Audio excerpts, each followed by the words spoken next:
Dad's voice was thick with entitlement when he said it. Everything you have is because of us. He stood in my kitchen like it was an extension of his own home, arms folded, chin tilted just enough to make it clear this wasn't a discussion. It was a decree. Mom hovered near the doorway, scanning my furniture, my shelves, my life, like she was mentally tagging what they'd rearrange once they moved in. That was the moment. Not when they sold their house, not when they gave nearly $500,000 to my brother and left me with nothing. No. It was when they stepped into my space, dripping with the arrogance of people who believed blood ties made them landlords. Backstory setup. We weren't always like this. When I was younger, I believed my parents loved me and my brother equally. They told me so, and I believed them, the kind of blind faith only a child can have. When Dad lost his job, I worked 2 shifts, paid bills I didn't owe, and bought groceries so we wouldn't be eating plain rice for the 3rd week in a row. When Mom needed surgery, I drained my savings without blinking. I thought we were a family. Then my brother, golden boy since birth, announced he wanted to start fresh. They sold their house, took the $480,000 profit, and wired it all to him. No loan, no discussion, just gone. I got a text from Mom. "We're so proud of him. You understand, right?" I understood perfectly. Discovery of betrayal. For months, I stayed quiet. I kept paying my own rent, my own bills, watching them visit my brother's new 5-bedroom house like he'd achieved something extraordinary.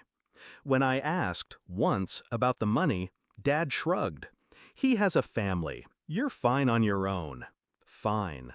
That word burned more than the money. Then they lost what little they had left. Bad investments, careless spending. Suddenly, my apartment, with its steady heat and working plumbing, became their temporary solution.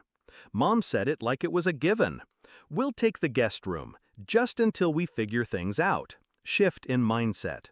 I didn't argue. Not yet, because something in me shifted that day. It wasn't anger, not the wild, screaming kind. It was colder, sharper. If they wanted to treat me like a safety net, I'd make sure it cut deep enough to remind them of everything they'd thrown away. I started planning. First, I dug through old texts, emails, bank transfers, every shred of evidence of their gift to my brother. I found the property records of his house, bought outright with that $480K. Then I quietly contacted a lawyer. Not to sue, not yet.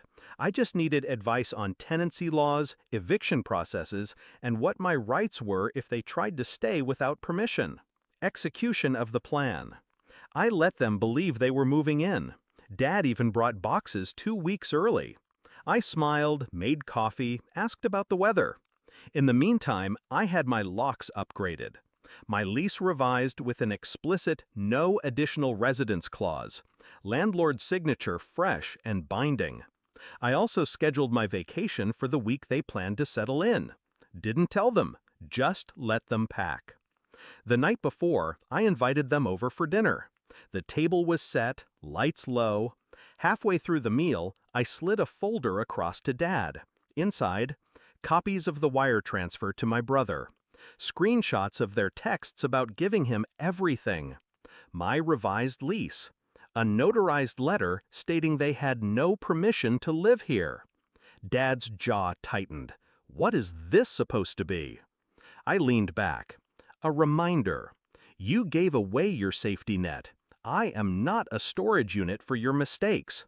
Mom started to speak, but I cut her off. You told me he deserved everything because he had a family. You never thought about what I might need. And now you think you can just walk in and take? I smiled then, not kindly. You can't. Dad's face reddened, but there was nowhere for him to go. You're ungrateful. That word. I almost laughed. You gave away the gratitude you expected from me the moment you handed him that money. I stood, walked to the door, and opened it. You have until tonight to get your boxes out of my hallway.